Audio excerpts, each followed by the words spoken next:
All right. Facts. You know what I'm saying? Like if you just want to have children and you're like, yo, I want to have kids, but I don't want to raise them, or if I want to have kids and I don't want to deal with the man, you're a very selfish individual. Like Kirk Franklin mama. Ooh, that's a good segue. Like Kirk Franklin mama. If y'all have not, please go on YouTube. Click on Kirk Franklin's page. He has a doc called Father's Day.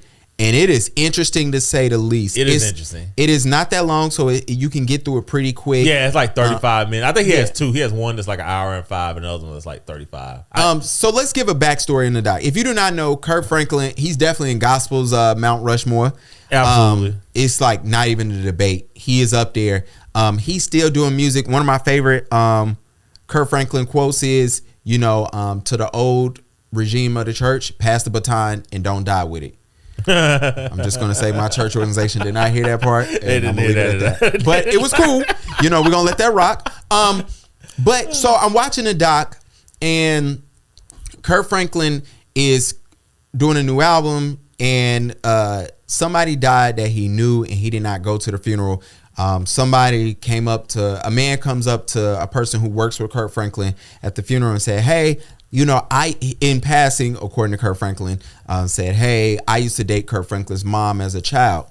Yeah. And the lady told Kurt, and Kurt was like, okay, well, cool. And she said, well, the dude said he slept with your mom. And Kirk Franklin ran a DNA test, found out that was his father. Because the rumors started, in the church. Yeah. If anybody go to church, they know that how rumors, start. They be good, too. And it got back to the guy, and the guy was like, hey, I'll give him my DNA. If he ever wants to test against it, that's on him. It'll already be there. Kurt tested against it, and what happened? Found out it was his dad. Spoke to his mom. 99.09% match. And so, all right, let's get into the doc. Yeah. I guess the first thing that stuck out to me was, let me ask you, what was the first thing that stuck out to you?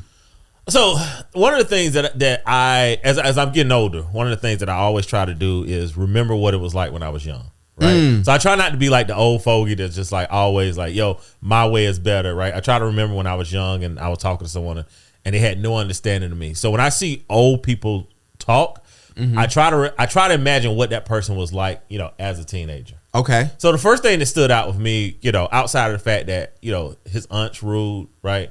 Oh yeah, I'm unleashed. Right. Like the one thing that stood out to me was like, well, these were young people, right? And these that was kids, that's what it felt like. Yeah, and this was during a time frame where teenage pregnancy was not looked on kindly.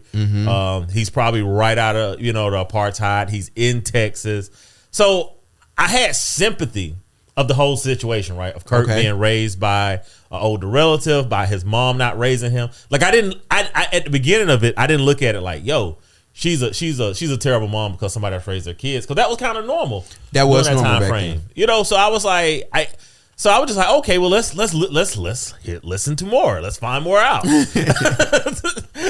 So when we find out, and then we find out that he never even saw his mom. Even Dad didn't even. That threw me off. But see, even Dad, I was just like, well, shit. During this time frame, if somebody else is raising him, right, and he's only seeing his mom a few times a year, it's still that kind of small town, 1960s, 1970s drug era. Yeah, people aren't raising their kids when they're fully adopted. Yeah. So I was like, okay, I know that there's no such thing as a bad mom, according to society. So I'm still haloing his mom a little bit at this point. Yeah. Right. I still kind of understand where she's coming from. But I started feeling bad for Kurt once that crazy clip show. And that's when I was like, all right, I got to go watch a documentary where he's showing his mom that like, hey, this guy is my father. And she's like, no, that's impossible. So I didn't have a problem with that. You didn't have a problem with that? Nah, I really didn't. And I'm going to tell you why. I know I saw people making a big deal like, damn, he had to go get a second DNA test. Well, you got to understand, his mom don't trust him. He don't trust his mom. If I don't trust you, I'm not going to trust that you putting something in my face on a documentary that you're producing and I'm signing NDAs and release forms. I'm not going to trust everything you show me is fair. You know what? And out of place. Because that's a valid point. If it was me, if I was in a situation, a girl said, hey, you the dad, here's a DNA test, I took your toothbrush, I'm going to be like, my father is going to be like, nah, bro, we're going to go get a test and we're going to be there. Yeah. So I wasn't mad at that. Now, Her reaction after the second test let me know that his mom wasn't shit. Like, let's go. I think we need to create a space where we have to start saying, yo, you are a shitty parent. Yes. You are a shitty mom. You are a shitty dad. Now, let me tell you what first threw me off. Back in the day, we used to take people albums as truth. Yes. Right? Now these rappers say anything. You know yeah. We understand it now. They're actors. 2,000 bricks in 2 days. Yeah. And I didn't go to, I'm telling y'all about it. Yeah.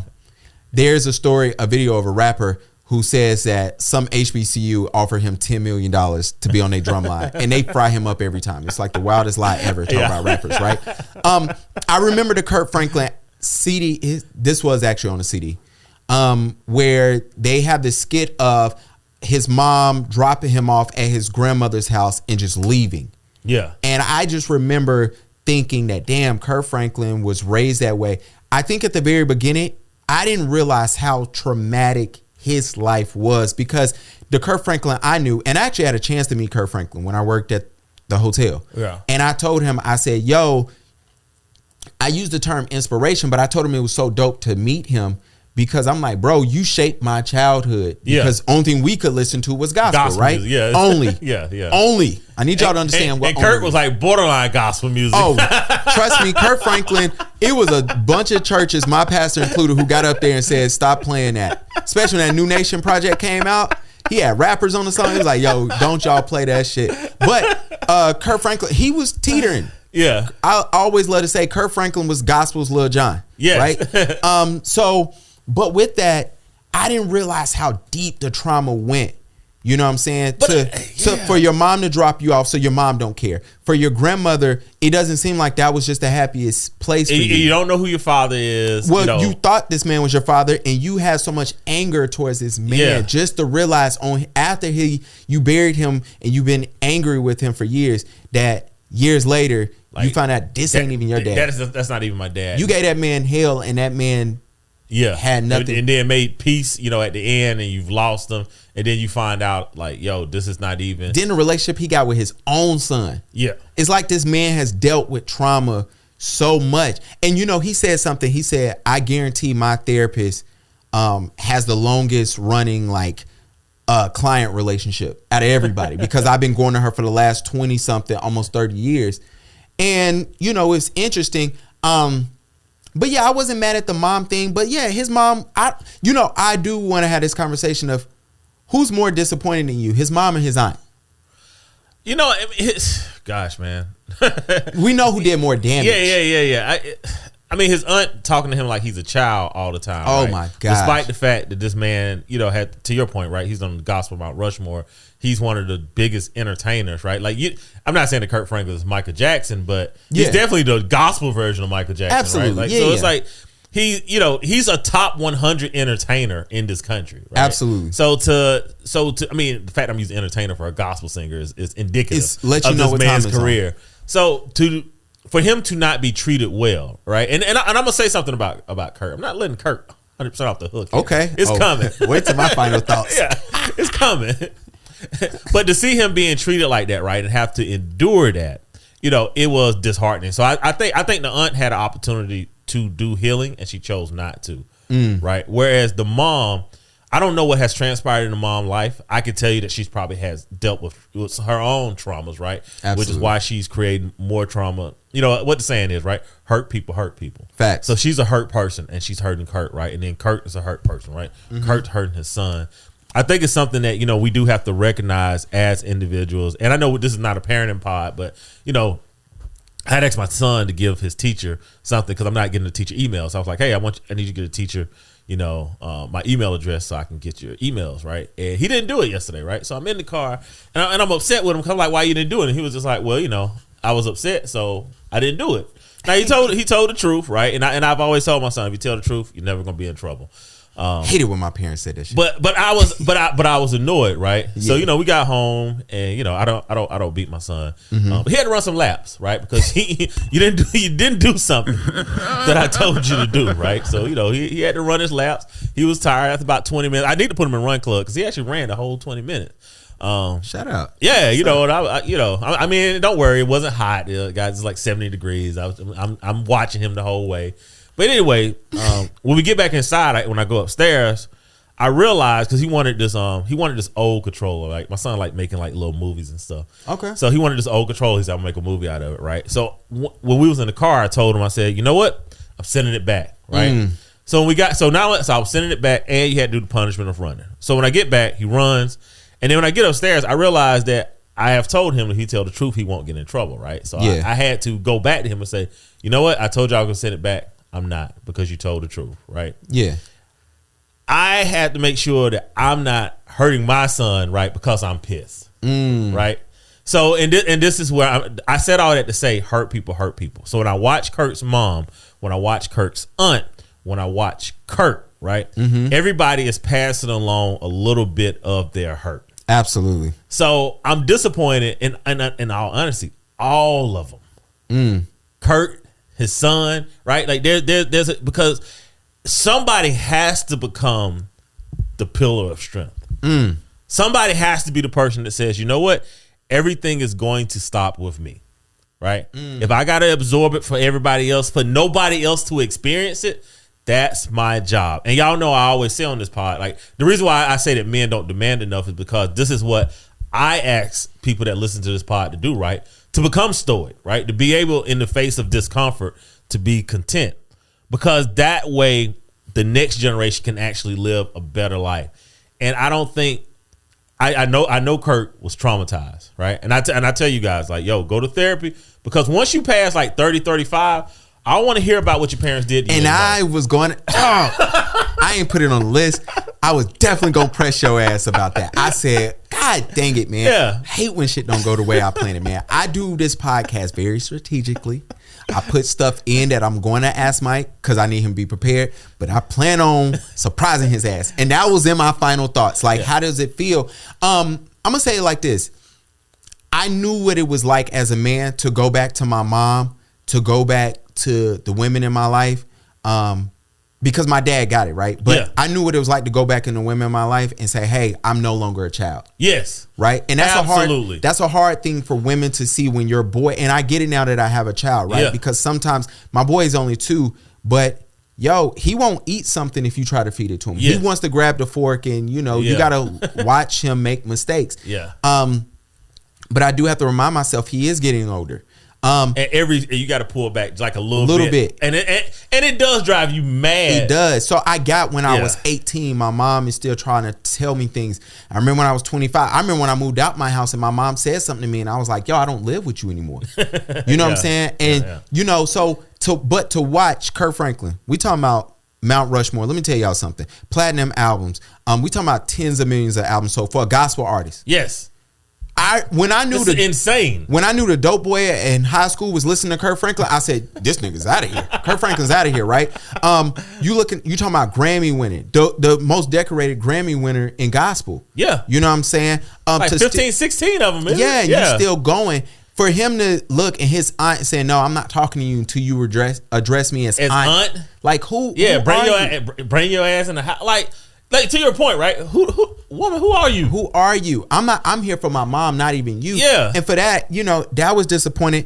And I am like you. When I watched his mom, I said, damn, she got a lot of trauma going on. But the most disappointing part for me for his mom, I know everybody's focusing on the 2 tests.